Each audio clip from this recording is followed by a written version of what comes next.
Members say we love the alcohol, la la la la la la. Just line them up and we will drink them all, la la la la la la. But my mother always said, if you want to drink all day, you best start in the morning, son, 'cause that's the Irish way. We don't get drunk, we get awesome, and every other mother will agree. We don't get drunk, we get awesome, so order up around for you and me.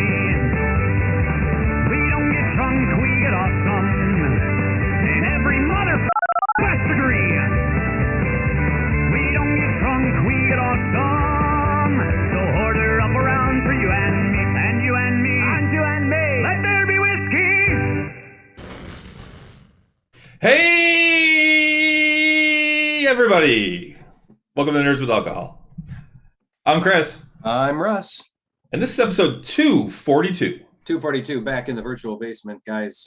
Welcome once again. It is It's a beautiful day today. It was a beautiful day. Hey, CD. Welcome back. Hey, CD, back. Nice to see you. The clouds rolled in, and at 8 o'clock, it's a little darker than it normally would be tonight. But Yeah. But it was nice. It was Yes. only in like the low to mid 80s. it's a low. It really wasn't bad. I mean, like in my studio today, I was like, nah, it just didn't. It was Dude, nice, really. I walked out of work yesterday and it was like 85 degrees. I'm like, huh, this is kind of nice. Yeah, You know it's been fucking hot when a Michigander goes 85 is kind of nice. It's exactly. But yeah, we're supposed to be back down into like the 70s for most of the rest of the week, and then back up to like 80 on Sunday, but only 80. So Yeah, I've heard like this weekend is like all of Labor Day weekend. They're saying it should be pretty nice, yeah. like a goddamn gift is what. Oh right, yeah. Friday 72, Saturday 77, Sunday 79. Yeah. So like, Well, I Monday saw 75. So Yeah. holy shit, like that's perfect. And Yep. they're all like, no rain, just maybe partially cloudy. Fuck Yep. me running. Yeah, I saw a thing on Facebook yesterday, I think it was. It says, "Hey God, whatever you're baking outside, it's done." Yeah, fucking A right. Like Stella was looking at things, and it's like the southern states are still getting some serious heat, though. Well, yeah, and they're getting fucking Ida running through them right now too. Right. Yeah.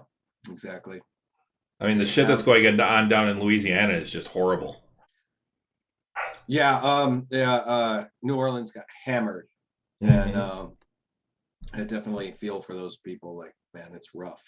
I saw a picture, and I'm like, "Ooh, I know where that is." I've never been there, but I'm like, I know that balcony, and because it's been used in a lot of movies and things like that down in New Orleans, and there's like a half a building collapsed over it, and you can see half the balcony, the railing on the balcony's torn off, and from the storms going through. Yeah, it's pretty horrible. I mean, like New Orleans has taken a lot of hammering over the years.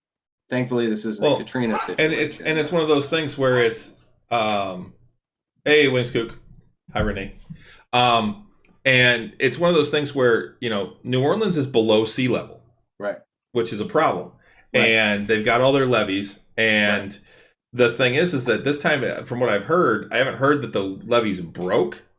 No, but the storm surge came in and went up over them. Right. Oh, and hey, Dawn. Auntie Dawn's on. Hey, Auntie Dawn is on. Great. Cool. So it over just everything. It's been fucking crazy and terrible and awful. But thankfully hasn't been too, I mean, like it seems to be chill, doing a little bit better here. And like, goddamn, thank you gods. Yep, I'm happy with the way the weather's going right now. So, but so how was your week? Not terrible. Over the weekend, I worked at it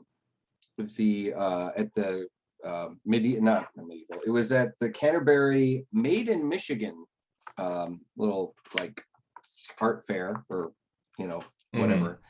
And it was nice. It was fun. I had a good time.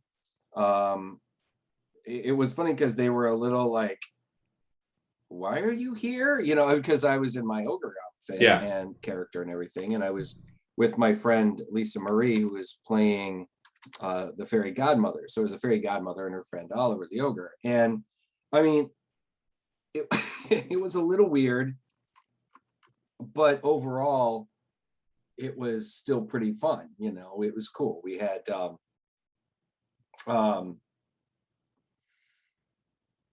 we had a great time. I mean, people, it was the only thing, it was 90 fucking 2 degrees, you know? So it felt like, I think the refill on Saturday was like 97. And it was fucking rough, you know? On Saturday, we had to take a number of breaks to sit in the AC. And Sunday, not as many though. Sunday was just as hot, but I think the humidity was lower because it wasn't quite as bad. And then, which was interesting. And then, but I did get introduced. So we had a great time and I got paid well. And the funny thing was I got introduced to something that was absolutely joyous. And it's called a apple cider slushy.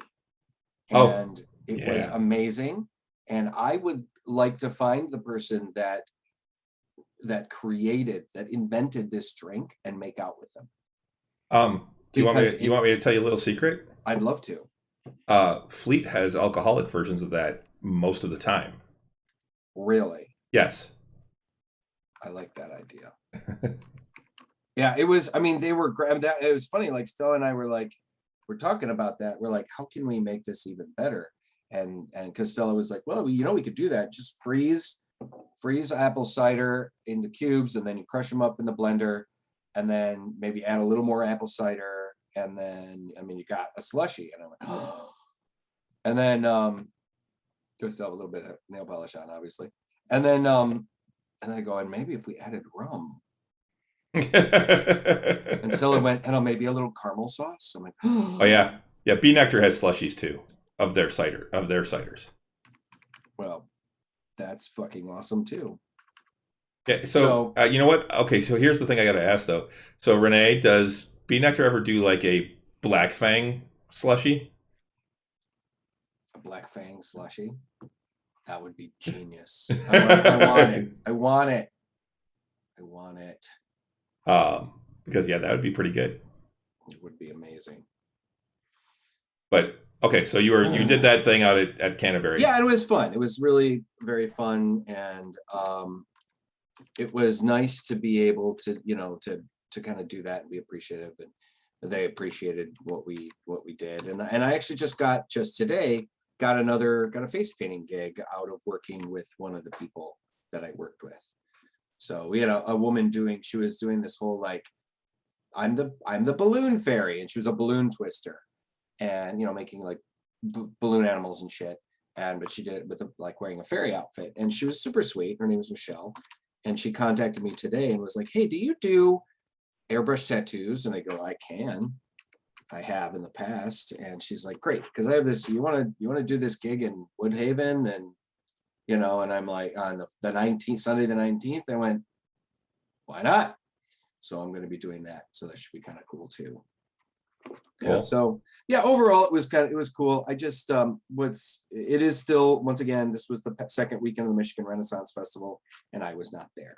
So it was a little, you know, I was planning on maybe heading down to the Ohio Ren Fair this weekend for their opening weekend, but then I remembered that I promised to feed my friends' cats for the weekend. And so now I can't do that, but I am planning on potentially going back down to hitting the O-Ren before the season's out. I just have to figure out exactly which weekend.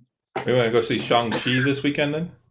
What? Do you want to go see Shang-Chi this weekend? Yes, I do want to see Shang-Chi this weekend. I think that would be a lovely idea, an excellent idea to do that. So we can do that. So yeah, Renee's saying that Black Fang normally isn't because it comes out in the CO, D months. I'm guessing cold months. And she says normally heated goes into the muller. Oh, okay. Okay. So mulled black fang. Yes. Oh my God. I love that idea. Even more I need to spice. get to the tap room more often. Man. This is fucked up. It's so far from your house. You know, everybody loves a smart ass, Chris.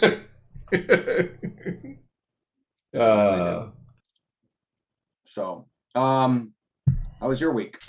Work, and more work. I've had a lot of changes in the evenings. I've been working. Monday I worked almost 12 hours yesterday. Brag. Yeah. Didn't get home. Keep going. I got a little supplement to tell you. I got home last night around 11:30. 11:30, somewhere in there. So it was it's been a lot of work. We did have our first in the nerd basement game on Friday night, which was awesome. Fucking awesome. Had to have everyone around the table again. It was. We only had the four of us because Yep. five of us because the new player had to bow out. He couldn't make it because of a family thing, but right. But it was fantastic having everyone back at the table. It did still feel a little weird at the beginning, but it felt so much more natural after even just a few minutes of starting to go that I truly absolutely loved it. I had a blast. It was the most fun I've had gaming in quite a while. Yeah, it was really great. We had a great time. I think the banter was more natural. The fact that everyone's there, I think it was more natural to just talk to each other. Mm-hmm. Oh, absolutely. Which I got to get with you to start talking about your character's background again, because I can't find the notes that I made when we actually talked about it before. So I got to get with you and get some of those notes again. Okay. I had been meaning to write the shit down and I never did. So, but yeah, we can talk about it and we can just write it down together. And I will give you props, and I want everyone to know that as of Friday night, Russ did deliver a Nerds with Alcohol logo. So we actually have a new logo. I haven't gotten it up anywhere yet because I'm still playing around with it, trying to figure out how to change colors and things like that. But well, if you need me to, I can change the colors on it and stuff in Photoshop. But just let me know. It's just I wanted to leave it just black and white because that you can fuck with it or I can fuck with it or whatever you know. Right. Because honestly, if it's just plain black and white, it's a lot easier to put on merch. Yes. And whatnot. So it's fairly simple. CD just gave you the score. Yeah. The fucked up thing is I worked on it while on my Cintiq while we were playing. And I mean, granted, it took me, I'd had worked it up a while ago, but I just hadn't inked it essentially. And it didn't take me very long. I mean, it took me basically the length of maybe 80% of the game to kind of put it together. It looks fantastic. I will say that. Well, what I did is I didn't even excuse me. I didn't even scan it. I just kind of remembered it. And then I penciled it in Photoshop, and then I made another layer, and then I inked it. And that's actually one of the first times I've ever done that. Usually I draw it out by hand on paper, and then I scan it, and I put it in my thing. But but the thing is ultimately, I feel like an asshole because it really didn't take me very long. Here, I'm actually going to cut you out for a second, Russ, while I screen share. Let's see. I want to share. And share. So that's going to come up on your screen, I think. This comes up there. It's not showing up for me, though. Let me see if it... Oh, it showed up for you, but it's not showing up for everybody. It's just got you frozen. So here, I will stop sharing. All right, well, that was worth a shot, but I will get it put up on on the Facebook page or somewhere so that people can see it. And it looks fantastic, though. I'm actually pretty happy with the way it turned out. It's it looks pretty good, and it looks different from what my initial sketch was. So, and I like this one better. So, but yeah. So one thing that I got to let you and the other guys know is that I've realized that our next gaming session actually isn't going to happen. We're not able to game on the 10th because Renee and I have already committed to a concert. Actually, our first concert in a year and a half is that night. Oh, okay. And when I bought the tickets, I wasn't figuring out that far ahead to when gaming was. Wait. Don't tell me. Let me guess. Chris, are you going to see Flogging Molly? Yes, I am. Yeah, but I like CDs things. Boys to Men. Yeah. Hey, they're a good group. They're talented too.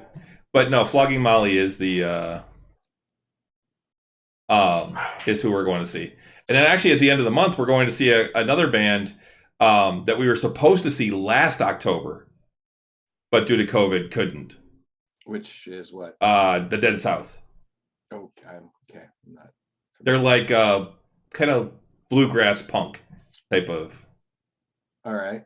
So a couple of things actually I just was reminded of. I had to go and get a COVID test yesterday because apparently our assistant art director got exposed and tested positive for COVID. And we were all pretty pissed off. Now I will say I am negative, so I'm not normally a negative person, but boy was I glad to be negative this time. So I'm cool. I'm in the clear. You're in the clear. Everybody's in the clear. Okay. But it was still, it sucked, because like, now Alex has got to be out. He's got to quarantine for 10 days. And thankfully Boys to Men would be a good date night. Thankfully it was Alex, the assistant art director, and not honestly one of our sculptors or me or anybody of the other artists, because Alex tends to do more managerial work. He doesn't do as much of the actual hands-on arting, as we call it. And we were all kind of upset, because he chose to. I think Backstreet Boys. God damn. No, what the Backstreet fuck is Boys. the matter with you? She likes the boy band. She's really into BTS now too. So. Oh my god. So anyway, I did get my first COVID test and screening, and it was sucked. She put a probe up my nose and tickled my sinuses, and that went cool, man. Dude, the one time I've had the flu test, I swear to God, she swabbed my goddamn brain. Mm-hmm. Yeah. Well, yeah. For my when I got whooping cough, I mean, the first time they'd ever done something like that, it was like, they take it, they shove it up your fucking nostril, and they tickle your brain, and then pull it out, and then they got to do the other side. It's fucking awful. Absolutely. Bye was a pseudo anthem to a kickball team I was on. Of course it was. Of course it was. That's CD. I feel for you, CD. The girls did that one. Fuck you, man. That's funny. So hey guys, we are at 48 followers now. Yes, we are at 48 followers. On the old Twitcheroo. We're getting really close, get much closer there. So please tell your friends about us. Let's get a couple more people following us so we can get to that next level. But yeah, welcome to everybody, the new people that are listening to our little show. And so for those of you guys, I mean, so you do know, we do tend to get a lot more people listen to the show, like on YouTube or, download it and listen to it afterwards. I mean, yes, we don't get a whole ton of people listening on the live broadcast, but we do have actually a pretty decent fan following. So yeah, it's not like we're begging, it's just like, honestly, there's a lot of people that just aren't, Twitch is still a newer thing, so. Well, and I mean, I think a lot of people, they might check us out for 5-10 minutes, check out part of the show and then keep going. That may be part of those views, but I mean, yeah, I mean, I gotta say, I've seen with us having 48 viewers, I see us getting on Twitch on average anywhere from 20 to, well, actually usually sometimes in the upper teens to 40 to 60 views on any one thing while it's up on Twitch for the 2 weeks that it's up there. Yeah. YouTube, we still don't have a huge following. We got a few things on there, but they're nothing huge. But we're still getting a ton of downloads for the actual audio podcast. We're actually almost at 25,000 total right now since we started. Which, granted, that doesn't seem like a lot, but it's still a milestone. I mean, because we're coming up on 5 years, and that's 5,000 downloads a year. That's not too bad. But yeah, so I mean, we're still trying to build things and build everything up, but and that's part of the reason why we're trying different formats and things like that, like doing Tavern Talk and doing the D&D game. The D&D game actually came from one of our old super fans that he had asked us, who's been on the show actually recently, Dave Kish. He had actually posted something on the Facebook page saying, "Hey, I want to see you guys play D&D." Yep. And so we kind of ran with that. And so, I mean, that's why we're trying all sorts of different things. And here we are. Yep. Still don't do a lot of video game playing, although I've thought about getting back into that. Yeah. Well, I was thought about it too. I just need you to like show me some more of the ins and outs of Twitch streaming and shit. And I'd need to get a camera for my PS5 if I want to stream anything from my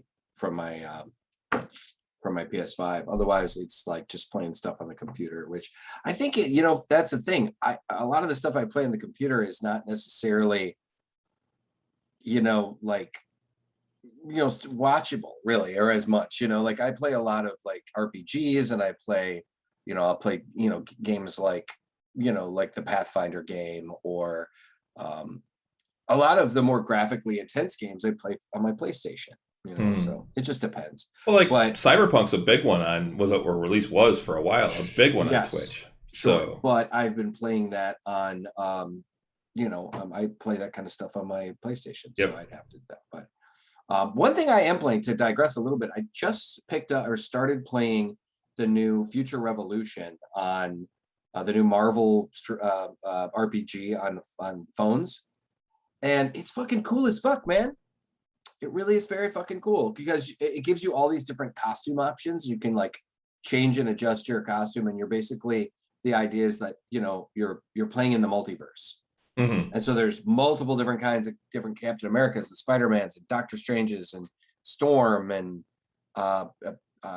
Star-Lord and Captain Marvel, and I mean there's like 8 characters that you can choose from, and you can choose 4 initially, and then you can unlock 4 more slots if you want, through earning the crystals or paying for the crystals. And there's microtransactions. That's the way it's set up. But like my buddy John has played through it already, and you just like you play one character through, and then you play another character through, and then so it's been it's actually really fun and graphically pretty cool looking. So check it out, guys. It's Future Revolution on phones, on tablets, on whatever. So, I've been playing Orna on my phone, which is an 8-bit like D&D type game, or fantasy type. Huh? Yeah, 8-bit like fantasy game. I can't go back to 8-bit stuff, man. The nostalgia's there. I get it, but I guess I'm just like, I just can't do the 8-bit stuff, man. I could maybe do the 16-bit, but the 8-bit, man. I mean, it's just like we got so many beautiful games to play. I don't know if I can go back and do the retro stuff. I think I could maybe do it a little bit. Speaking of games, so I started back playing some stuff on the PlayStation. I started playing Star Wars Jedi Fallen Order. And the last time I loaded it up, it popped up with a thing saying that Horizon Zero Dawn had been updated. And I'm like, what update did they do to that? So now I'm going to have to boot that up and check it out, because I haven't looked at that in a while.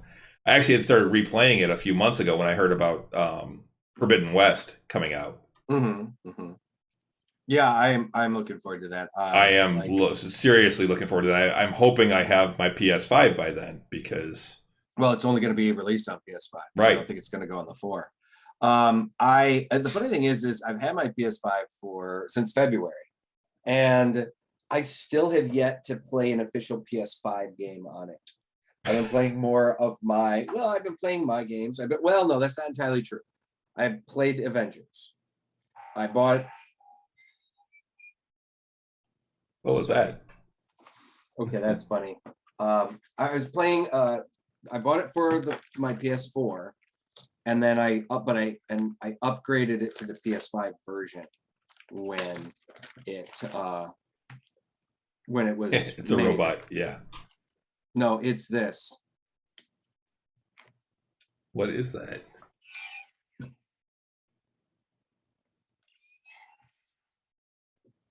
Okay. We'll give you a hint. Ah. Okay. It was an Iron Man thing. It came with an Iron Man action figure that I got for free. And so CD said, "Is that the Iron Man heart?" It's an Iron Man. It's like from Iron Man 2. I think it was the version of the thing from the second movie. So, and it just But I didn't think he had a triangle in the second. It was movie. Like I think of the second one. Was it? Pretty sure it was the second one. So, okay. It's the Iron Man heart. So I think it sort of is part of a robot.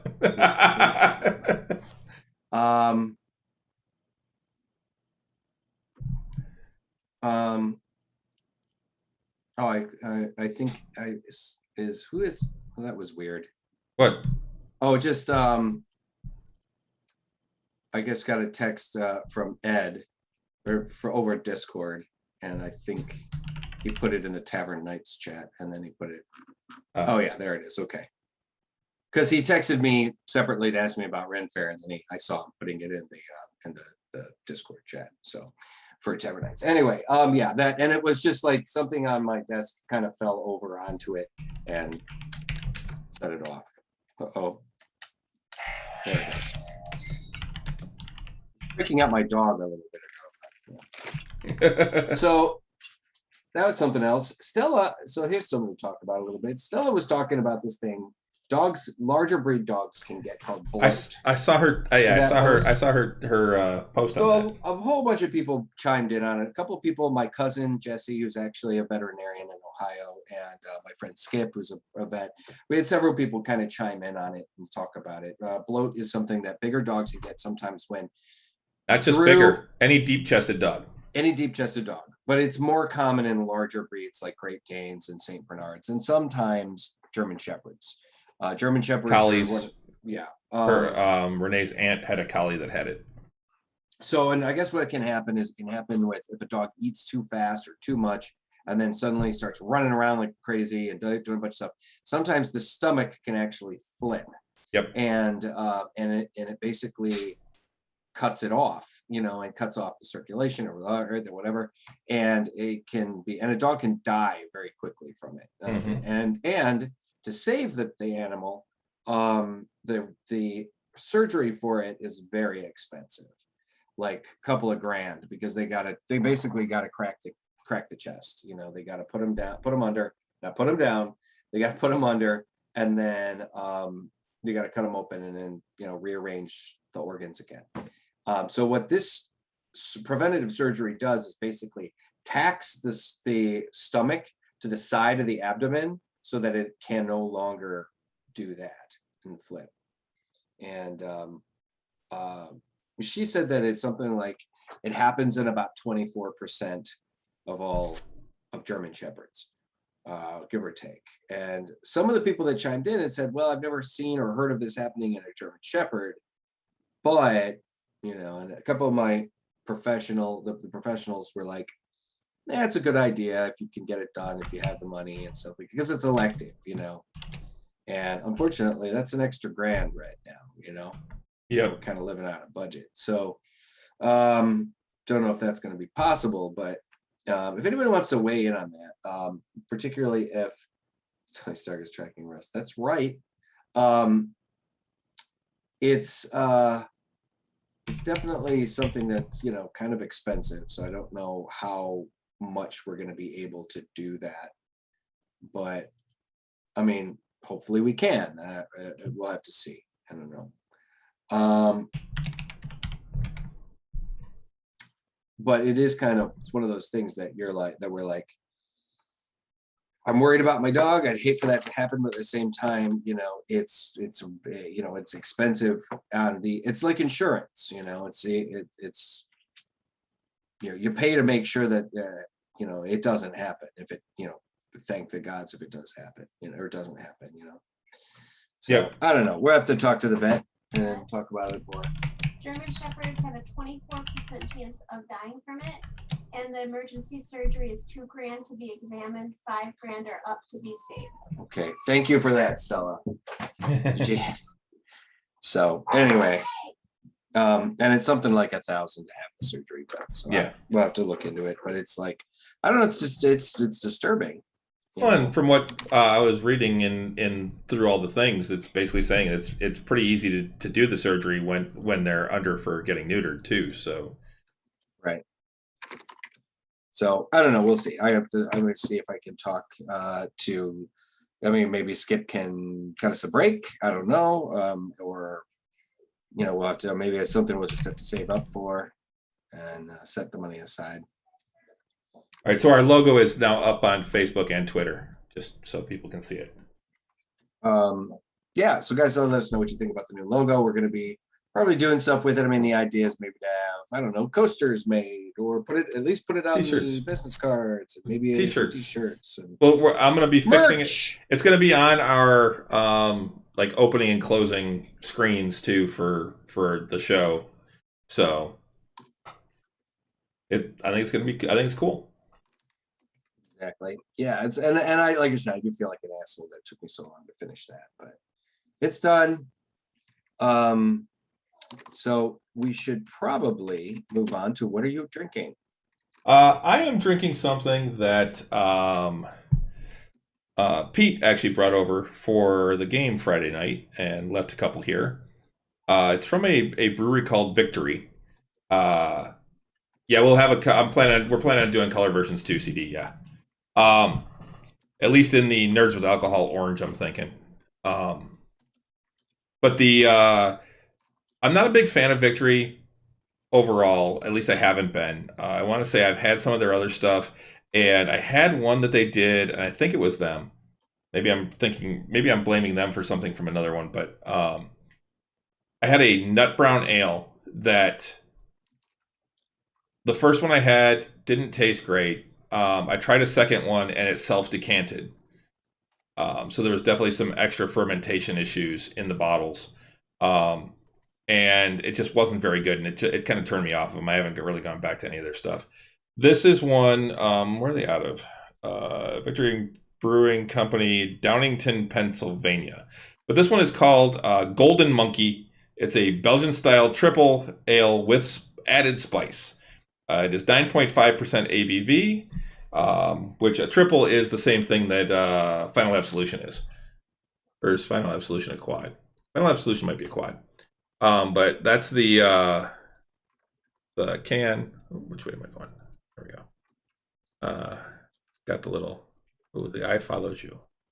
But it is a very golden color. It.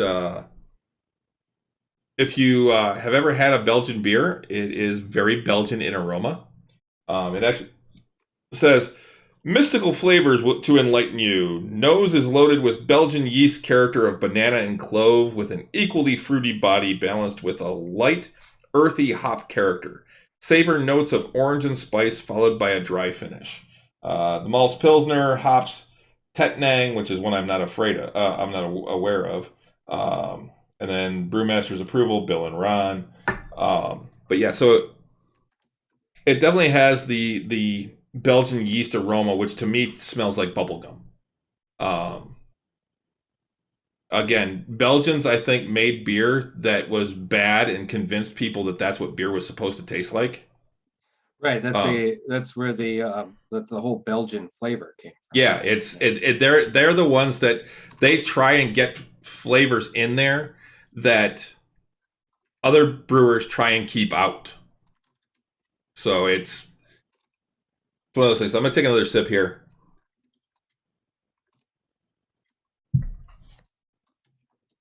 And it's very Belgian-y. It's the only way I can describe it is it's a Belgian. Okay. It's got like a bubblegum flavor on the back end. I'm not getting a lot of spice. It tastes like a triple. It tastes like a Belgian triple. It's for the style, it's actually not bad. It's halfway decent. It's this is not one of my favorite styles. I have to be in the exact right mood to enjoy a Belgian. This one's okay. Like I said, it's decent. I'll probably give it a 3. Well, I'll give it a 3.25 because it is actually pretty good for the style. But it's got a bitter note at the end that I don't think a Belgian should have. One of the problems I have with Belgians is that off flavor, that bubblegummy flavor tends to be kind of cloying on my tongue. I do get a little bit of the clove. I don't get any. And there might be some banana on the back end as well. But yeah, not really my style. If you like Belgian beers, this one's probably going to be pretty good. So yeah, give it a try. Victory, Golden Monkey. What about you? What you? Well, it is. Haven't you always wanted a monkey? No, I don't want a monkey. They throw poop everywhere. They're a fucking mess. You shouldn't have a monkey. Nobody should own monkeys. It is coming up on the fall. We are coming on to the close of the summer season. So, of course, Blake's Cider has released their caramel apple. Now, I have to admit, it is not my favorite of theirs. It is, and as caramel apple ciders go, it's also not my favorite. Nothing will top B Nectar's homemade caramel in their caramel apple. Oh God, no! That was. It was. I did the wrong hand. It was. Oh my God! I still. Renee, you got to bring that back for me, baby. You got it. Yeah, got to help a brother out. You got to bring that back, man. I know there's a lot of caramel. It's a goddamn mess, but you got to bring that back. Nope. She said nope. Gotta bring it back. Please don't do anything.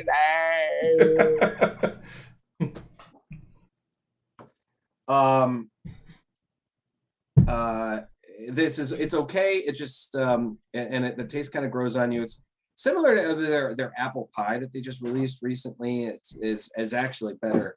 Hi, Dresden. The apple pie is actually better, I'd say. But this is okay. It's just the caramel taste is a little more manufactured. It doesn't. When I had it last year, it was tastes more like a caramel candy or something as opposed to an actual caramel. Yeah, that's what when I had it last year. That was what I thought was it tasted like fake caramel. Exactly. It is a 6.5 though, so enough of these will fuck you up. So Renee said if you want to come in and make the caramel, she'll make it. Gonna make like a barrel full of caramel. A lot of fucking caramel. Yeah, then you just take the cans and dip them in, right? That's how you make the caramel apple. Just make it. Put the cans in. Actually, the interesting thing is if you take you can take sweetened condensed milk, a can of sweetened condensed milk, and you just boil it for like 7 minutes. I can't remember exactly what it is, but just boil that can for a few minutes, whatever it is, and then you open the sweetened condensed milk and it turns into caramel sauce. Oh. Yeah, it's this weird kind of cool. Like my ex-wife tried it and I was like, holy shit, it totally works. We saw it like some I don't know thing on the internet. It caramelizes. Yeah, it caramelizes. It's sweetened condensed milk. It's already got the sugars in it. It's got the dairy in it. It just turns into a very good caramel sauce. Cool. Excuse me, I'm gonna close my door here. Yep. Yeah, so she said Brad made like 3 pounds of caramel when they did that last time. That's a lot of caramel. Yeah. A lot. Because that's liquid. That's a lot of fucking caramel. Technically a very thick liquid, but still. Yep. So is there anything else you wanted to say about that? Sorry, I kept distracting you. About the drink? Yeah. Nah, I've reviewed this before. It's okay, guys. It's not horrible. It's not terrible. It's not awful. I've obviously bought a 6-pack again. I'd say the apple pie that they released a little bit ago is probably a little bit better of a flavor. This is, I mean, I like Blake's, of course. Diabetes.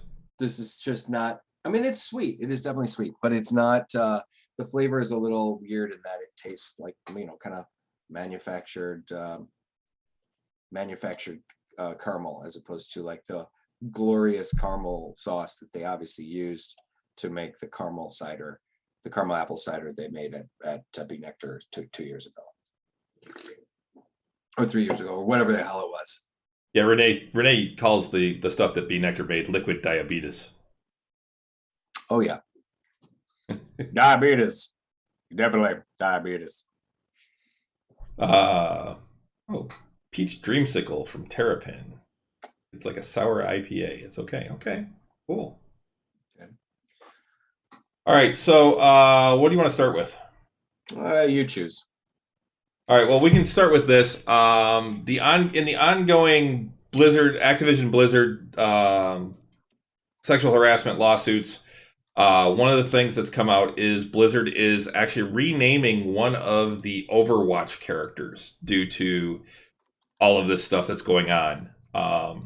The cowboy character, McCree, 2 6 guns, dressed up like a cowboy type of thing. That's Matt Mercer's character. Is it? Yeah. Okay. He's being renamed because he's actually named after one of the longtime game designers on Overwatch, Jesse McCree, who has been ousted this month due to some of his behavior in the past. He was identified as a member of a group chat related to the infamous Cosby Suite at BlizzCon. Cosby Suite? That's what they called it. They called it the Cosby Suite. That's disgusting. And it was after the whole Cosby thing, obviously. And he wrote at least one bad taste comment in that 2013 chat group. They don't know how much further any of that stuff went, but they've still decided that with him being fired over all that they were going to rename the character. Currently, they're just referring to the character as Cowboy Hero. And that I guess there's some big planned lore event that's coming up, and they've moved it back, and that the revelation of his new name is going to be in that lore event that they're going to do in an upcoming release. Okay. I mean, I applaud Blizzard's, taking action about this. And I applaud them taking action against the toxicity that is apparent in the gaming industry, because that's fucked up, man. Grow the fuck up, gamers. I mean, this isn't even a gamer's problem so much as it is a industry problem. But at the same time, the thing is the people that develop games they start off as gamers. Yep. And like all the trash talk that happens and all the horrible things that people say online and all this stuff. I've heard about female gamers just getting bashed constantly, right, and it all sexually harassed, and it comes from the misogynistic toxicity of being the anonymity of the internet. Being the fact that all these people think that they can say and do whatever they want because it's difficult to, for the longest time, it was difficult to call anybody on their bullshit. But now, thanks to, the way the social, like the societal culture and the climate has changed, people are realizing they can't fucking do that. And it's expanding to everything. It started off in various different other industries, and thankfully it is moving its way into gaming now. And there were a lot of people that were kind of like, oh man, people are being, people need to relax a little bit. Can't you take a joke and all these other things? And it's like, there's a difference between making a joke, even a ribald joke or an off-color joke or an innuendo or a sexual joke that a bunch of people in the room might not be offended by, and tormenting a person to the point that they are willing to commit suicide, or the fact that they feel like they have to leave their job because they are in such a toxic environment. And that's happened to a bunch of particularly women that were working in the industry. And So I applaud Blizzard for finally taking a stance on that. Good for them. Yeah, and part of that also comes from and this even happened when I was a kid, and even into my 20s and everything. It's the mentality of, oh, boys will be boys, and that's something that needs to change.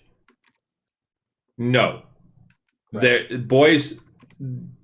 It is not okay, and it's not a boys will be boys for boys to be toxic, right? Exactly. And to treat women without respect. Without respect. Yeah, I was gonna say a modicum of respect, but they should just have full respect. It's right. I mean, there's no reason for it. Exactly. And I mean, they talk about the fact that, oh, well, I remember particularly when a lot of the Me Too stuff was starting to happen, and a lot of people were, a lot of guys were running scared, and they were trying to make excuses and stuff like that. And people are like, well, you should, we need to teach our daughters not to dress in provocative manners. No, that's not the message you send. You teach your sons not to be rapists. Yes. Not to be toxic, abusers. That's, a girl should be able to walk down the street naked if she wants and not be accosted. Exactly. That's fucked up. So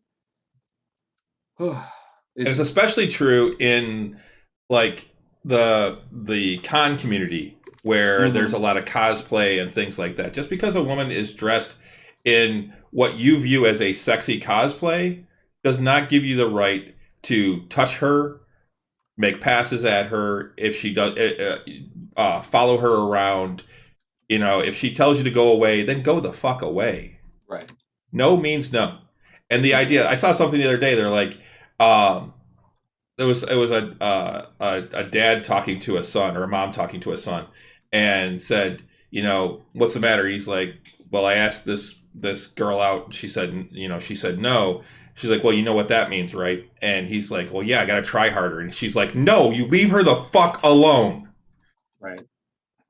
Well, that's the thing, we're taught for many years that, hey, well, you got to pursue her, you got to pursue that one. Try harder. Try harder and try harder. And that's the thing. Some of our women, some of the women in our culture were taught that that's right, that's what happens too. You can't, if you say no, you got to play hard to get, if you say no, maybe and then and if he keeps coming back, well, then he might be worth it. No, we need to get away from that kind of mentality too. If a woman is interested, then she needs to say she's interested. If she's not interested, then she shouldn't be. Then she should express that. There's this game playing shit has gotten to be too dangerous. People need to be a lot clearer as to what their intentions and what their wants and needs are. I've always hated the game bullshit, but me too. I always hated that shit. Yeah. But yeah, I totally agree that's the kind of thing that needs to go away. Exactly.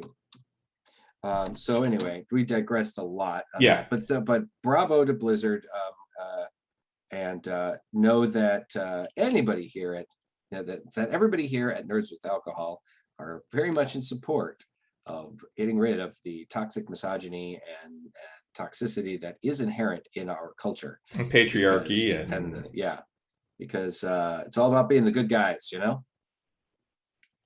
So, on that note, moving on.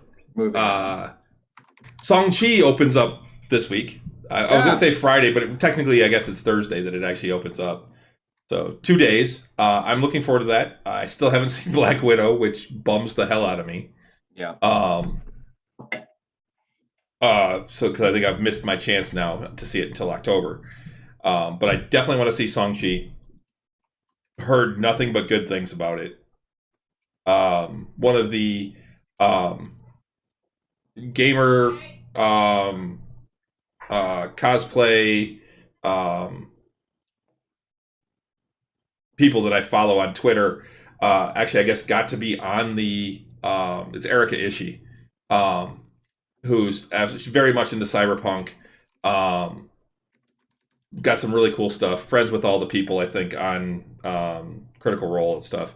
But anyway, she got to be on the red carpet for the Shang-Chi premiere. Very And cool. she actually got to like talk with the guy. She is actually of Asian descent as well, and was talking about, I saw her tweet today about how it was so cool to get emotional with him about what this means for people of Asian descent. And I'm like, that's cool. Like, it's cool that there's something like that. Yeah, I mean, well, this is the first Marvel movie with an Asian lead, and from what I understand, a mostly Asian cast. Mm-hmm. They're saying a lot of the initial reviews have been really positive, that this is the future of the MCU. This is going to lead into a bunch of new things. And I'm super excited. I mean, Shang-Chi was one of the original 10 characters that were pitched as when they were talking about creating Marvel Studios, one of which, Iron Man, Thor, Captain America, several other ones. There were Moon Knight, I think, Power Pack, oddly enough, Werewolf by Night. There were a couple other ones, and Shang-Chi was actually the last one. I've always liked Shang-Chi. I mean, actually, I was a little bit bigger fan of Iron Fist, but just because he actually had a superpower. Yeah. Shang-Chi is actually just like a really, really amazing kung fu master, although they kind of expressed more so that his abilities as a martial artist are almost a superpower. Like his ability to channel his inner chi and his inner power, and just is how awesome he is. So I never followed him or Iron Fist. Actually, I was not into the. I was a big fan of Power Man and Iron Fist, both of them. I was like, yeah, fuck yeah. No, I never was. I never really got into those. I also wasn't I didn't really follow Daredevil when I was reading comics. I would catch him when he'd show up in Spider-Man or one of the other books that I was reading, but I never actually collected Daredevil. When it came to Daredevil, I was like, I'd take him or leave him. I didn't dislike him or anything, but I also was like, whatevs. But I was a big fan of Luke Cage and Iron Fist, or Power Man and Iron Fist. I thought that they were a really cool combination. Heroes for hire. Heroes for hire. Yep. And they never made any real money. So anyway, yeah, Shang-Chi, it looks like it's going to be a pretty big deal. Now, for those of you guys who don't know the history, Shang-Chi was basically created to be Bruce Lee in the Marvel Universe. He was created in the early 70s, late 60s, early 70s, the early 70s. And he was, Marvel kind of was very much up on trends of the 70s and started making characters that would appeal very much to people that were, certain trends that were following and that were going through in popular culture. I mean, you got to remember in the 70s, the modern Marvel Comics was only about 10 years old or so. If the modern Marvel universe started in 61 with Spider-Man and the Fantastic Four. That was 63, I thought. 61 was when the Fantastic Four was born. Okay, I thought they were later too. And Spider-Man was soon after, but Hulk, I'm fairly certain it was 61.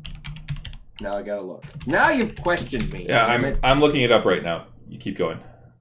I think it was 61. November 61 was Fantastic Four. Okay, so Fantastic Four, 1961.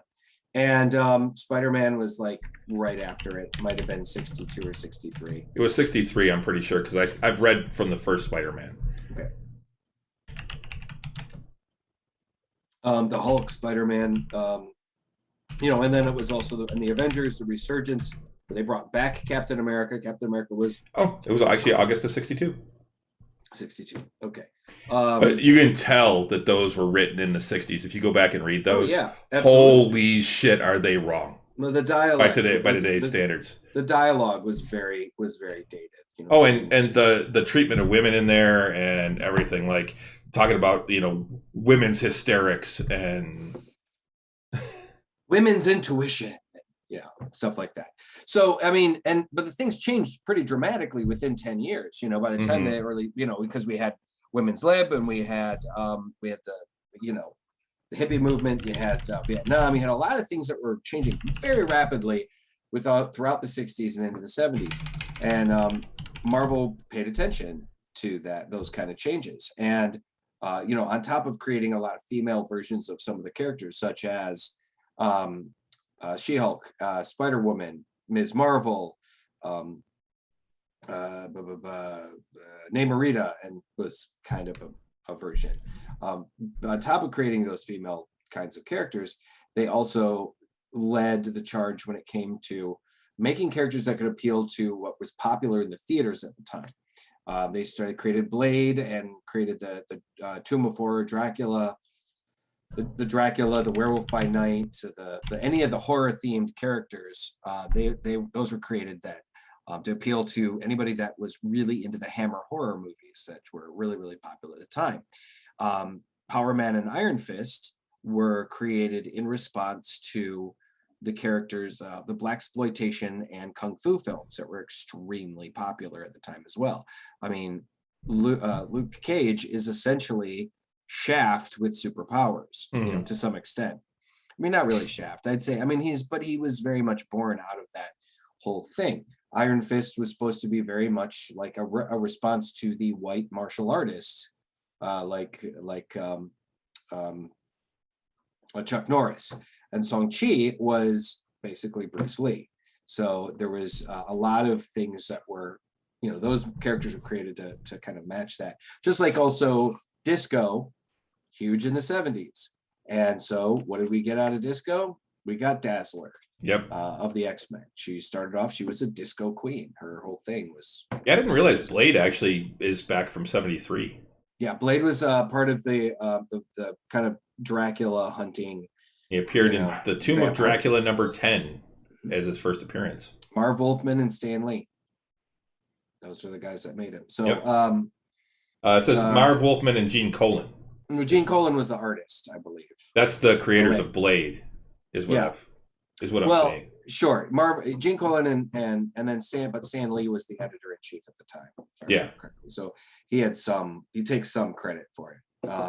He's not listed as a creator though on Google. No, but he'll still, you know, if you talk to Stan, or if you could still talk to Stan, he would take some credit for it. But Stan's dead now, so you can't take credit for it anymore. But yeah, you're right. It was Marv Wolfman and Gene Colan. I think Gene. I can't remember who I think Gene Colan might have been the artist, because I think Marv Wolfman was the writer. But Werewolf by Night was another one, and they had a Frankenstein's monster, which brought us Moon Knight. Moon Knight, right? Exactly. Originally appeared in Werewolf by Night, so he was originally a werewolf hunter or a lycanthrope hunter, and then later on they turned him into more of a vigilante, more of a Marvel's version of Batman, really, to some extent, until Nighthawk was created. So Batman with multiple personality disorder, essentially, yeah. So anyway, Shang-Chi, it's a long time in coming. They're dealing with the whole 10 rings, which was hinted about in Iron Man, in the original Iron Man, and Iron Man 3, and Iron Man 3, exactly. With from what I understand, they're actually, if you guys saw it, it's on Disney Plus. The short that was on, I think it was on one of the movies, on one of the DVDs that was released, or one of the Blu-rays after Iron Man 3, where it was Trevor Slattery in prison, the Mandarin in prison, he was being interviewed, and showing him his life at prison and how he was basically living large, and it's pretty funny actually. And but from what I understand, they're actually going to deal with Trevor Slattery being, you know, taking the name of the Mandarin and the 10 rings and the whole thing. But the interesting thing is in the comic books, the Mandarin is a was originally a Asian kind of a negative Asian stereotype in the comic books. He was, Chinese, I believe a Chinese, like crime boss that had a magic ring on every finger, and each ring gave him a different ability or superpower. And that one was, a fire blast, and one was a cold blast, and one affected gravity, and one affected, time in a small area, and all these different things. So the Mandarin was actually so he basically powerful. basically had 2 Infinity Gauntlets. Yeah, but at a much smaller scale. Yeah. And but what it turned out was they weren't mini Infinity Gauntlets. They weren't really magical. They were Infinity Gauntlets. Stop. They were actually technology. It was alien technology that they was that what it was? I thought it was magic. No, it was alien technology that they got from a spaceship from I think it was from the same race that Fing Fang Foom is from. So because he's actually another great fucking name. Yeah, he's not a dragon. He's an actual alien that just looks like a dragon. And so they so they got these rings were actually part of a like a crashed alien spaceship, and they were recovered, and they're just O-rings they're just O-rings that fell off that somebody picked up. Pretty much, kind of, yeah, like part of an engine. So part of a spaceship engine. So I don't know if they're going to keep doing that. Now, the way they've changed it in this that's where those washers went. We need those for our spaceship. Sorry. Are you done? They're from what in the movie, it looks like they're not finger rings. They're actually armbands that go on. Oh, okay. Arms that you can see them in the trailer and stuff, and he like shoots them out, and he shoots, whatever. So it looks pretty fucking cool. I'm super excited. I really want to see this movie. So yeah, I'm looking forward to it. Me too. And it's going to lead into a lot of great things with the upcoming Marvel movies and stuff, because right around the corner, soon after, we have the Eternals. Which the latest Eternals trailer actually gave us some insight that what everyone's been saying, which is, where the fuck were they during the Infinity War? Where the fuck were they for anything? Why didn't they, if they were here to protect humanity, why didn't they intervene in World War II? Why didn't they intervene in the bombing of Nagasaki and Hiroshima? Why didn't they, intervene in, the genocide of the Native American races? Why didn't they ever get involved, at least on a grander scale? And it says that they were forbidden. And then somebody said, forbidden by who? And then that's the question. Well, they show one of the Celestials. One of the Celestials, yeah. So, I've talked about a little bit about the history of the Eternals. It's very convoluted. It's one of those things that Marvel has always kind of been like, yeah, this is kind of our thing. We've got these aliens that are kind of like gods, but they're not gods. And so it's going to be really, really interesting to see how they handle this whole thing. Yep. But apparently, one of the cast members got into a bar fight or something and got beat up in England. Oh yeah. Yeah. Well, one of the things right now that we're getting with Marvel is, because they got so backed up on their movies, we're getting a new Marvel movie every 2 to 3 months for the next year. Yeah. That's pretty awesome. I am mad at it. Yeah, we've got that coming. We've got Eternals coming in November, November, and then Spider-Man. December. Yeah, Spider-Man in December, and then Doctor Strange in February, I think it is. Feb Blueberry. Yep. I'm okay with that. And then on top of it too, we've got new shows coming up. Hawkeye is going to be premiering November, I think. Yeah, it's coming. I think it's mid-November. And then we've also got She-Hulk, which is going to be on Hulu. We've got Moon Knight coming down the pipe. We've got a bunch of really great Marvel stuff, and people talk about, are we going to get sick of Marvel or superhero shit? I go, I don't think so. We're seeing not if the quality stays where it is, right? As long as it stays good. I'm thinking we're going to see the WB taper down a little bit, because I think they started to. I think we're going to see more of these 10 episode series like Stargirl, or I think actually Stargirl did get a full season, like 13 episodes or whatever. But I think we're going to start seeing some more of these Doom Patrol and Titans shows, or Titans shows, where it's 10 episodes per season, and people are like, "Wow, that was really awesome." Can't wait for the next one. Yeah, exactly. Give me more. So apparently, Stargirl's doing very well. Same thing with Superman and Lois, also doing very well. But the Flash, people are talking like the Flash is in season. I think it's going to go season 8. And then they're kind of like, I think we got season 8 coming up. And they're saying that this could potentially be the last season for the Flash. Supergirl ended at 6. We still have Legends of Tomorrow. But I wouldn't be surprised if some of these start to taper down, and maybe they either maybe they bring in some newer shows within the Arrowverse, but or within that kind of universe.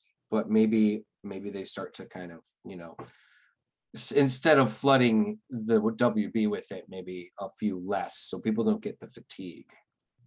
So speaking of DC Heroes of Tomorrow and actually Flash, but the guy who played Captain Cold. Yeah. I didn't realize that he was actually on an episode of Buffy. Oh, was he? Yes, he's on in season 2, near the end of the season. He's one of the guys on the swim team. Oh. No shit. That's funny. I just watched that because I've had Buffy on. What I do is I put Buffy on when I start painting figs. And I'll just have that on in the background because I can sit there and I can kind of listen to it. And I know most of the episodes because I've watched it so many times. But it's one of those shows that I really enjoy. I like the dialogue of, so I can sit there and just have it on in the background and be painting. And every once in a while look up and see, a scene or whatever and go back to painting. Or watch it a little bit while I'm waiting for something to dry and I don't want to start something else. Well, Pedro Pascal was on an episode too. Oh, was he? Mm-hmm. Yeah. It's amazing how many people were on there. I actually saw an article recently about the top 10 people that you didn't realize were on Buffy. And in that same episode is, what's her name? Conchita. She was the house keeper on 2.5 Men. Sure. She's the nurse in that episode. Sure. That gets dumped down to feed the boys. Yeah, she's been. I mean, she was. It was a show, and it was a show that had a lot of, breakouts. That's for sure. Yeah, I mean, if you pull it up on IMDb, you'll just see tons and tons of actors. You're like, holy shit, I had no idea. Actually, coincidentally, today I listened to an interview on the Michael Rosenbaum podcast, Inside of You. I listened to, he interviewed Charisma Carpenter. Oh. And it was from probably like a year ago. Okay. Because they were still like, it was closer to the beginning of maybe they're 6 months in, I think 6 months into the quarantine. And it was really cool. She was like, yeah, I'm 50 years old. And it was soon after she had released that long thing about the toxicity of Joss Whedon. Mm-hmm. The text message, not text, the tweet that she put out there. And it was pretty crazy, pretty awesome, honestly. But it was a really good interview. So, and she looks amazing. Well, she does. She does yoga all the time. When I was following her on Twitter, I haven't actually followed her much lately, but when I was following her on Twitter, she was always posting pictures of yoga and things like that. And yeah, there was a while she was posting pictures of her doing nude yoga on Twitter with little stars over parts. But well, shit, I would totally watch that. I didn't realize that she is slightly older than me. She's actually 51 now. Yeah, well, like I said, this was from about a year ago. So yeah, she was, she looks great.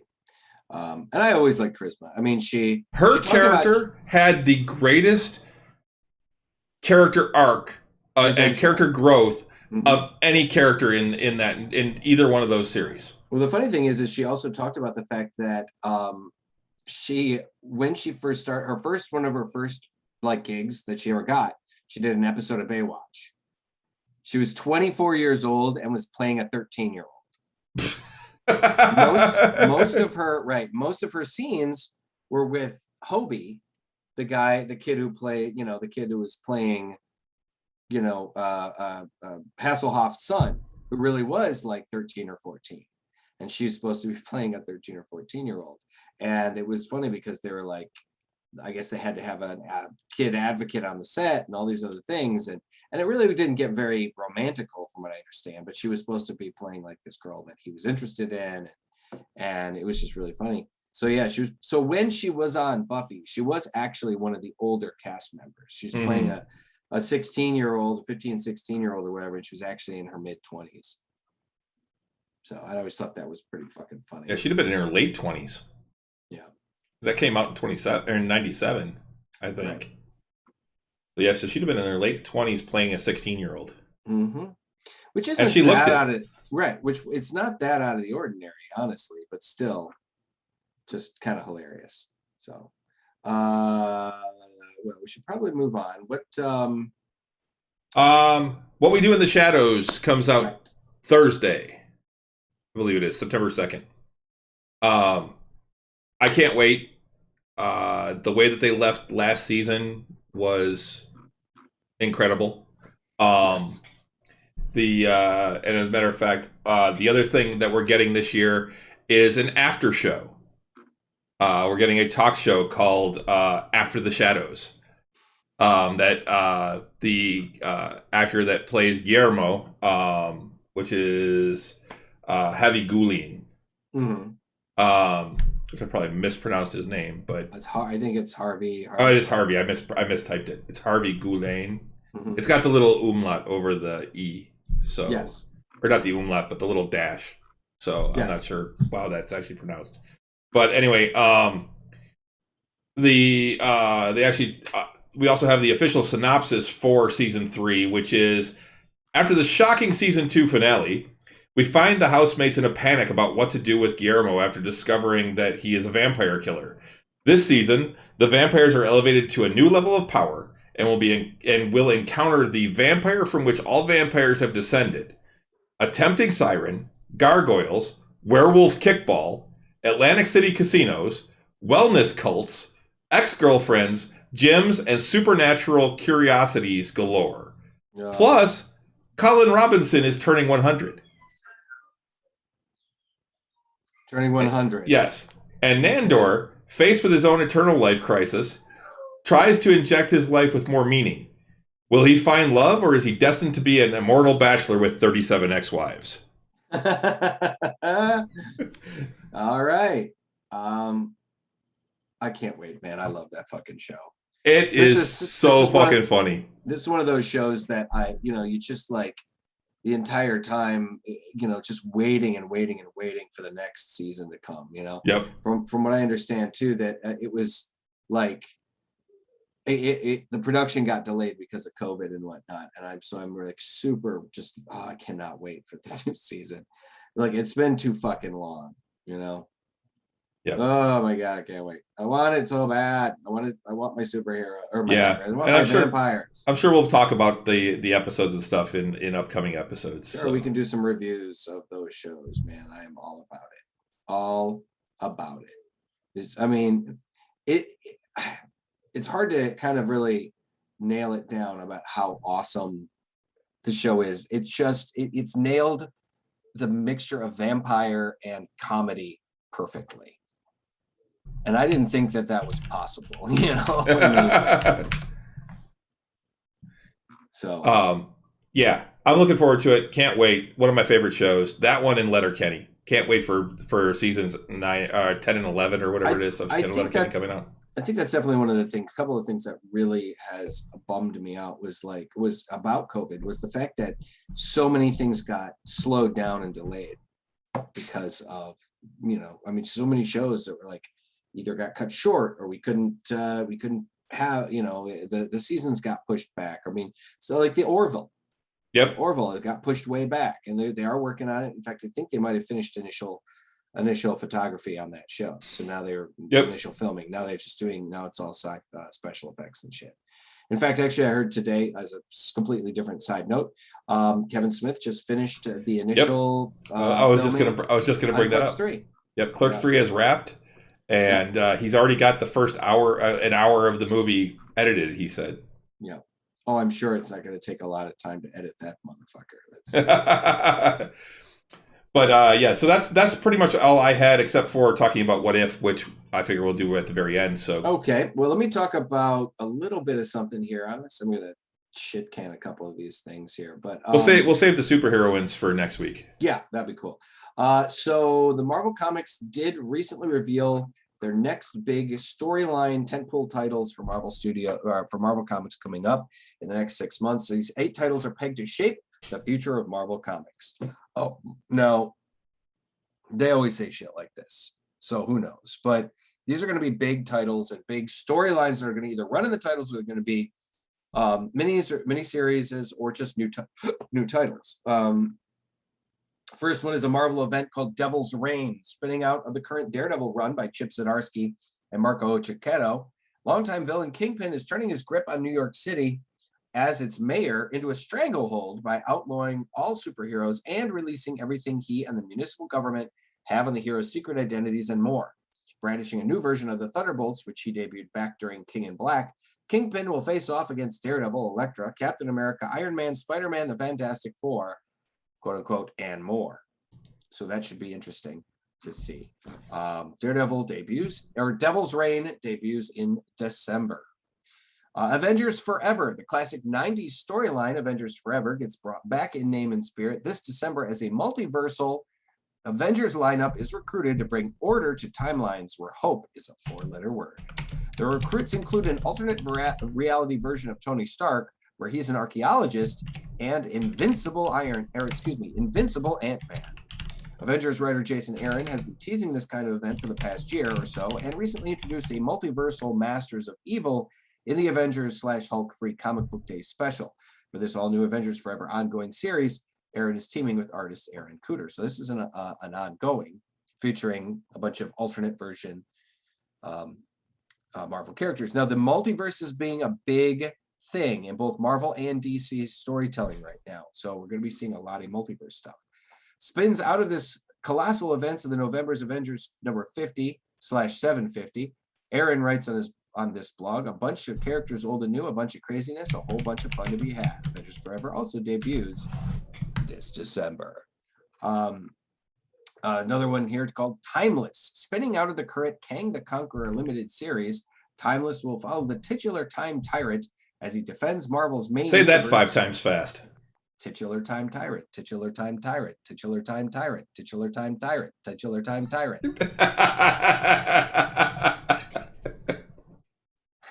As he defends Marvel's main universe, the 616, against a threatening new timeline that has emerged. Shades of Disney Plus's Loki and the Time Variance Authority's views on the Marvel multiverse, writer Jed McKay is working on this with a trio of artists, Kev Walker, Joe Bennett, and Mark Bagley, one of my favorites. This also debuts this December. X-Lives and X-Deaths of Wolverine. Not X-Wives, X-Lives. And X-Deaths of Wolverine. Wolverine has been... X-Wives could be fun, too. Yeah. Has been through the ringer over the course of his life, but the writer of his current ongoing series, Ben Percy, is planning on amping up the stakes in 2 interlocking limited series titled X-Lives of Wolverine and X-Deaths of Wolverine.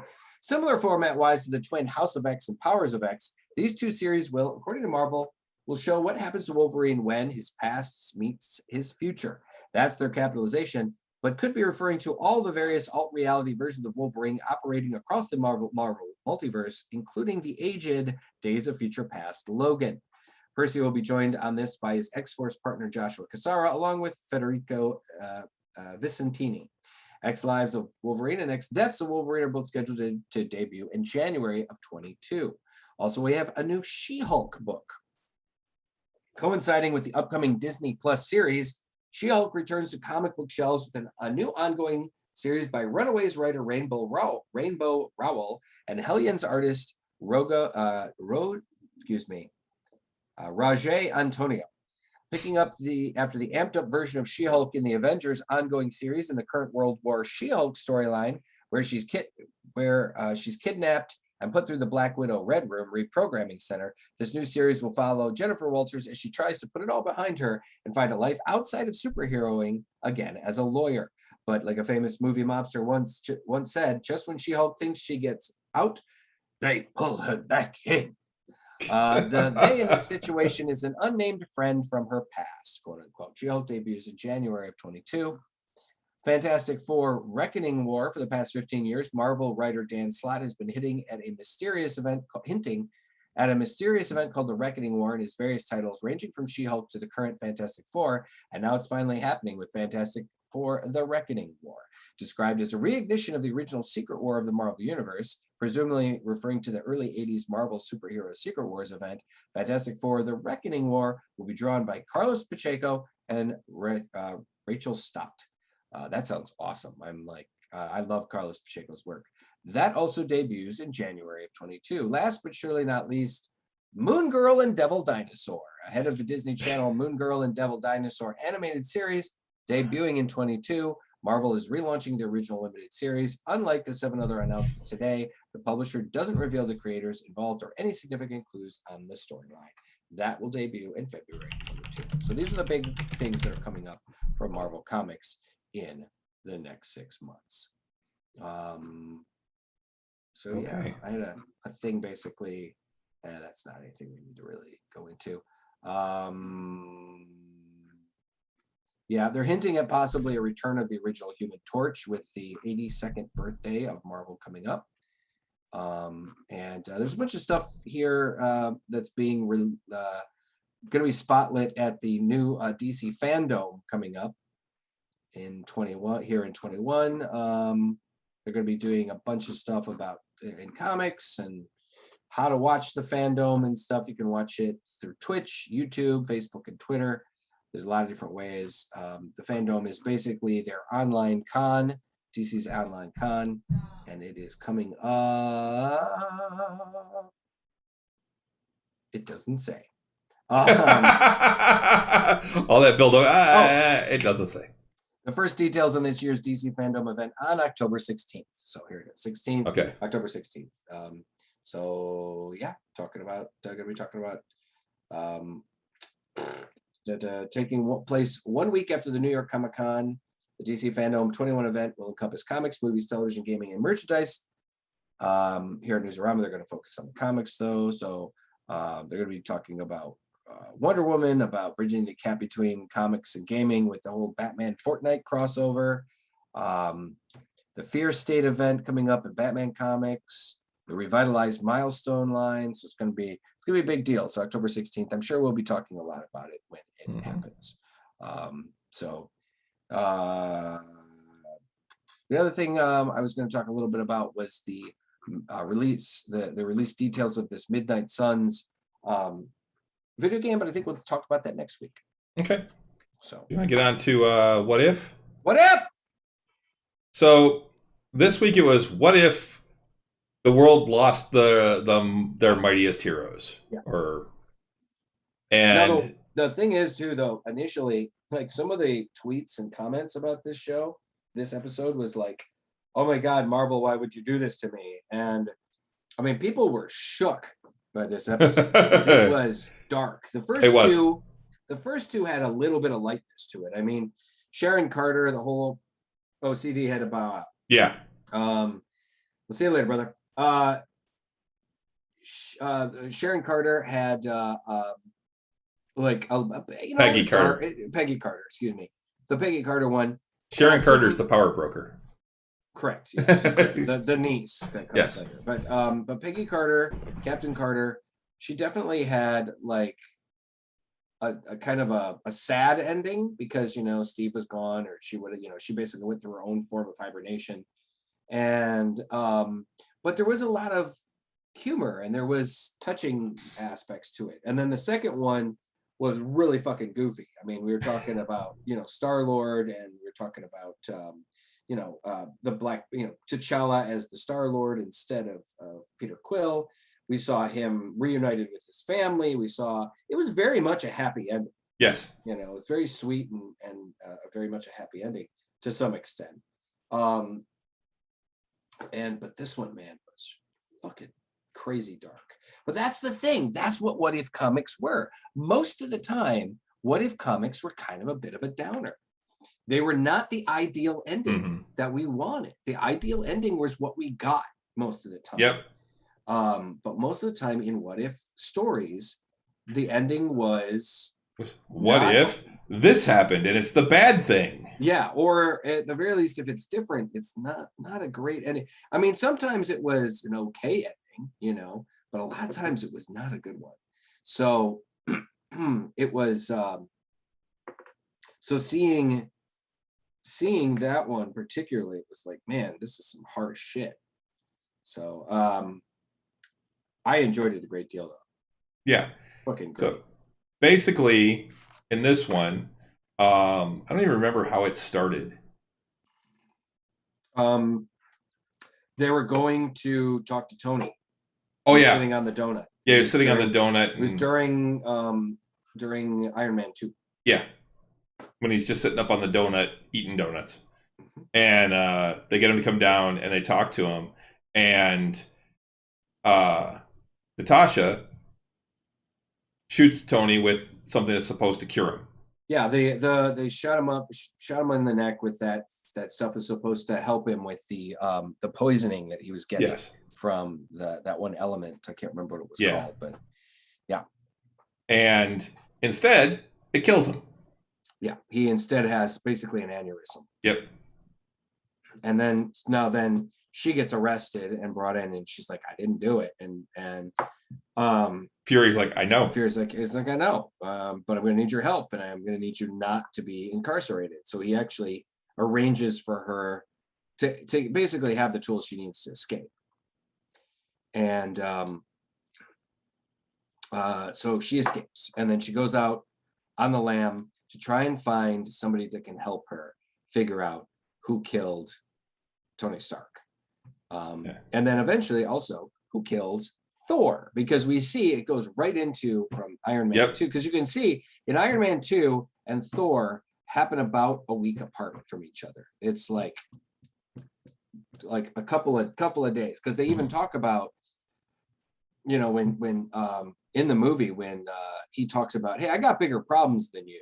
When Nick Fury is talking to Tony, like, I got things going on in the Southwest sector that are, whatever. Yeah, and Coulson, I think, mentioned something about having to head to New Mexico.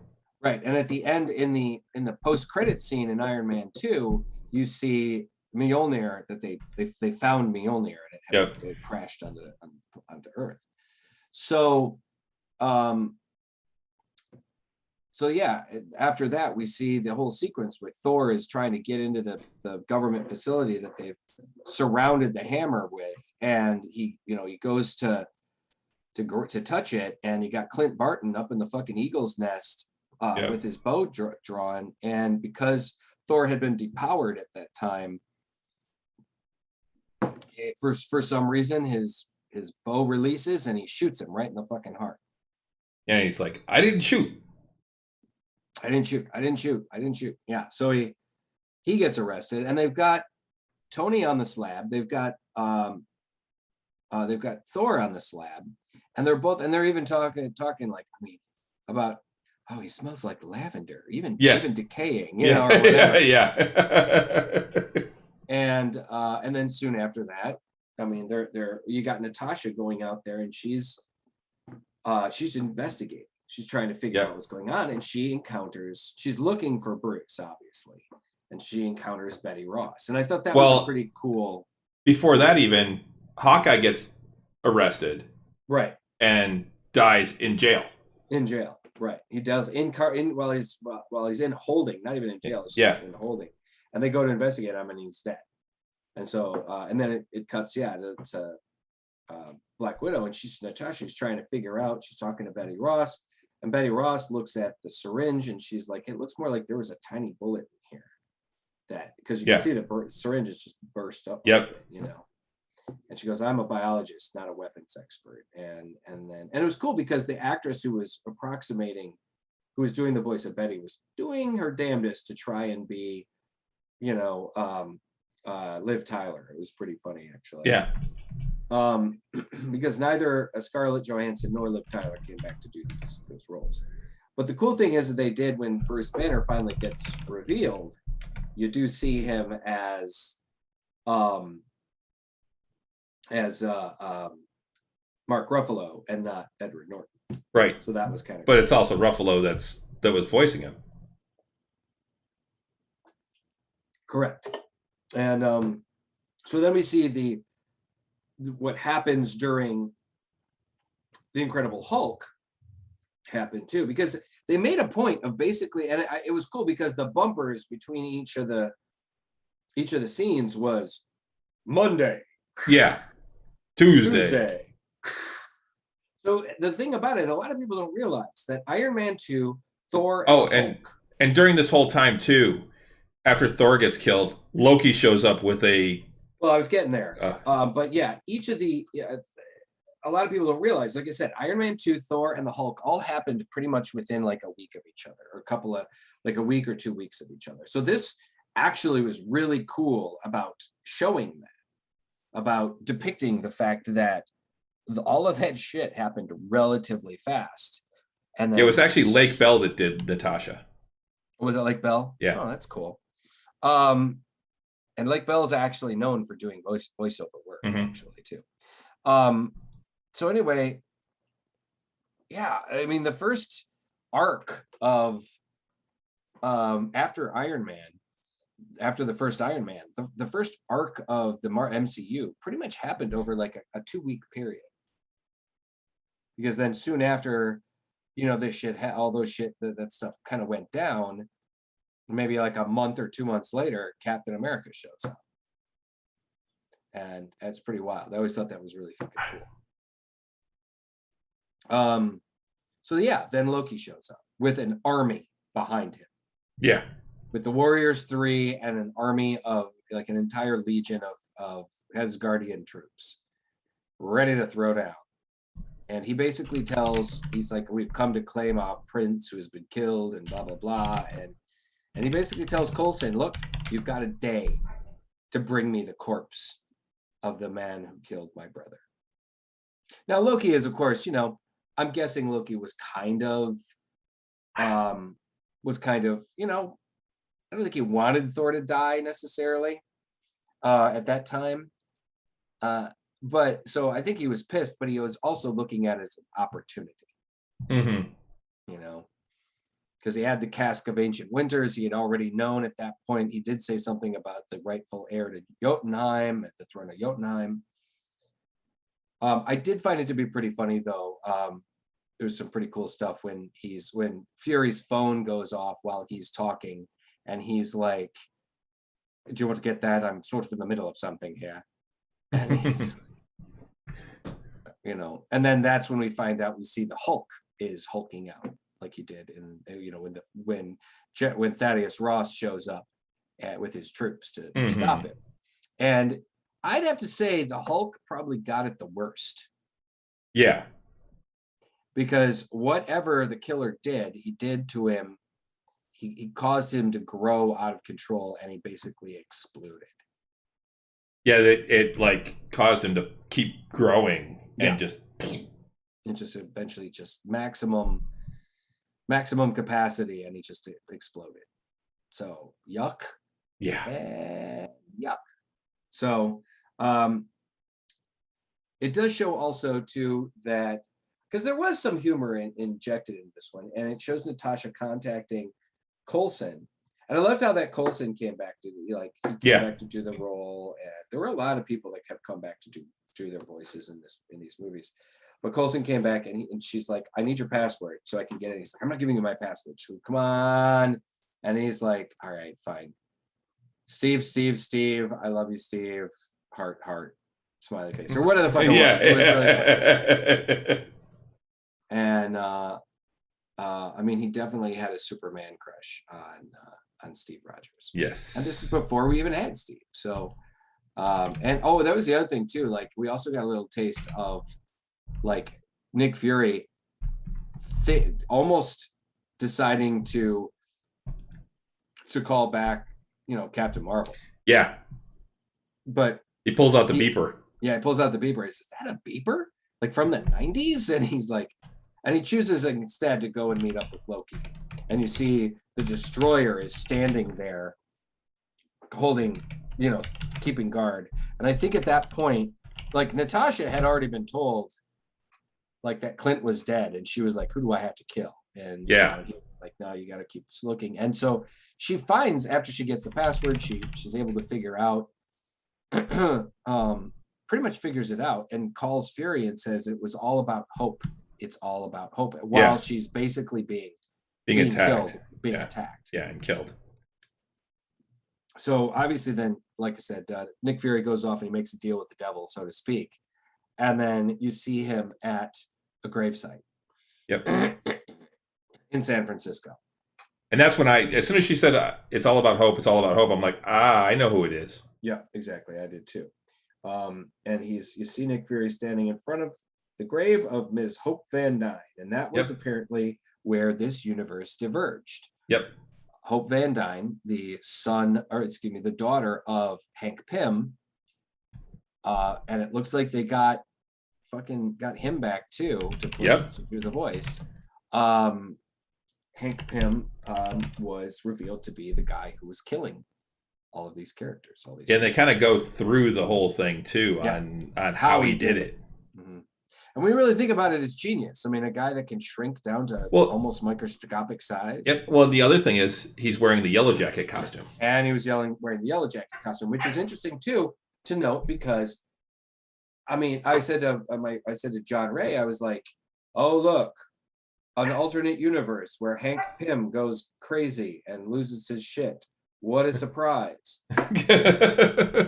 Because in the comic books, that has happened many times. Hank was the kind of the original Avengers screw up.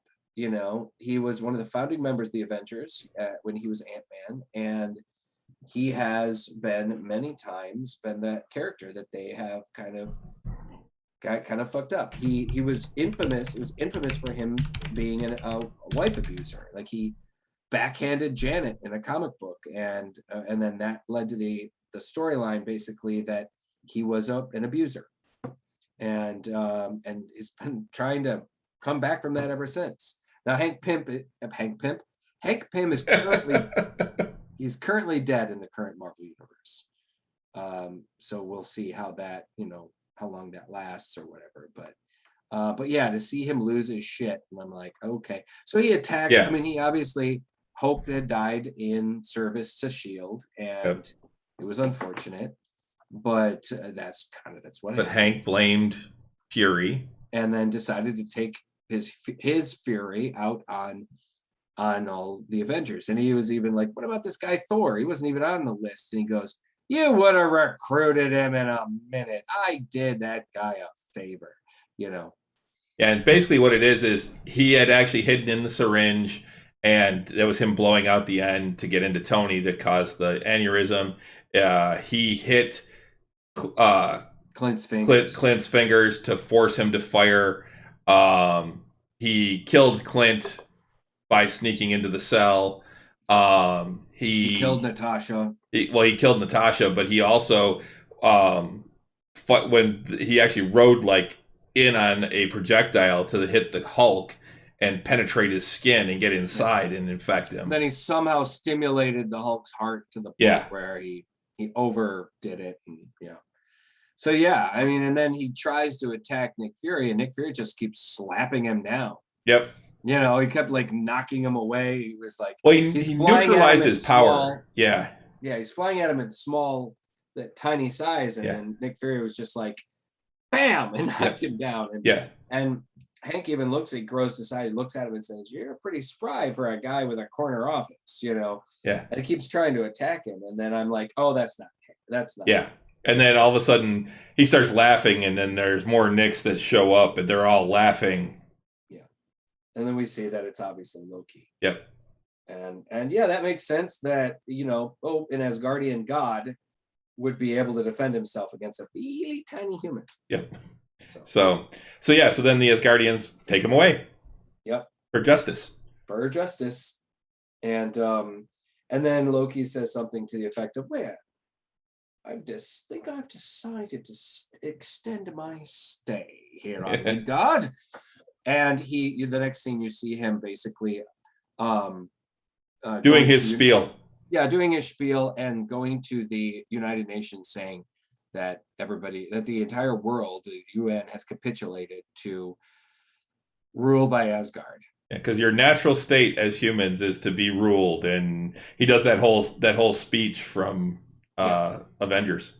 He's burdened with glorious purpose. Yep. And so we actually do see, once again, is it not only a sad ending, we see where the Avengers or some of our favorite characters are dead, we see Loki fucking take over. Yep. But thankfully it does end also. We see where Nick Fury finds Captain America, and then also he had summoned Captain Marvel back as well. So I think we're going to see that world again at some point. Possibly. I mean, my guess, and from what it seems to be showing us, is that the this animated series will end the season where we see some of these characters team up with each other. Yeah. From these various. So Coulson's password was #Steve I heart Steve 0704. Yeah.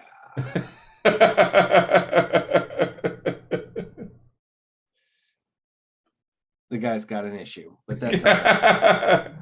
Everybody loves somebody. Yeah. Everybody loves somebody. He's a fan. He's a fan. He's a big fan. He's a big fan. Took me a long time to get the whole set. Some slight foxing on the edges, but Stella was overhearing my podcast. That's when she came in. German Shepherds of 20. Jesus. Anyways, I just checked my phone. I think that's gonna about do it. That's gonna be about do it. Yeah, I think so. Great show, guys. Thanks for joining in. Thanks for hanging out. Auntie Dawn, CD, sorry you had to go, but I think we had a couple other people in there too that didn't really say much, but thanks for hanging out. Guys, be sure to join us. Renee, thanks as always. Yes, thank you, Renee, as well, from chiming in, watching our feed and whatnot. Guys, check out our logo, see what you think. Let us know what you think. Yeah, I've actually changed our Facebook profile and Twitter profile to actually have the new logo on it now. So awesome. We're gonna do some stuff with that. So hopefully we'll see. But guys, be sure tell all your friends about us. We are only a couple more people away from that next level. 2 people. We need 2 people. I mean, we're always happy to have more. Oh yeah. 2 would be great. But 2 is our next goal. Yeah. So now guys, you can download and stream us at all the places you can find quality podcasting, guys. We're at iTunes, the Google Play Store, Spotify, Stitcher, iHeartRadio, the Odyssey app, and of course you can download and stream all of our shows at nerdswithalcoholshow.com. Guys, we're here every Tuesday night on Twitch here on Drinking Nerds at 8 o'clock. And Chris puts up the episode on YouTube a couple of days later on the YouTube channel of the same name, Drinking Nerds. And you can follow us on most of the social medias. We're on Facebook, Nerds with Alcohol Show. We're on Twitter at Drinking Nerds. We are on Instagram, Drinking Nerds. And we're also on the Untapped app, although not that much anymore. But if you want, you can, if you're on there, you can search for Drinking Nerds, send us a friend request, and we'll get you added. Exactly. So I think that's going to about do it for tonight. Oh, I'm exhausted. Dude, I am too. It's been an insane week, and I'm ready for a long weekend. I've got Labor Day weekend coming up. This is my last, probably going to be my last break, until the parade. Because the parade is until parade is over. But although I will say it has been, I'm not working Ren Fair has allotted me some extra time. Mm-hmm. Hey, this is normally I have no extra time, period. Exactly. I will most probably be attending the festival. I'm thinking maybe Saturday I'll go. Oh, this Saturday? Yeah, maybe this Saturday. I was originally thinking, like I said before, I was thinking about going down to Oren, but I can't because I promised some friends I would feed the cats. Because Saturday is when I was thinking about going to see Shang-Chi. But well, I mean, let me know what time, and we can, I could still potentially go. okay. So, All right, we'll talk. Yeah. So, all right. Well, I think on that note. Until next time. Sláinte. That was pretty good. Yeah. All right. Have a good night, everybody. Good night.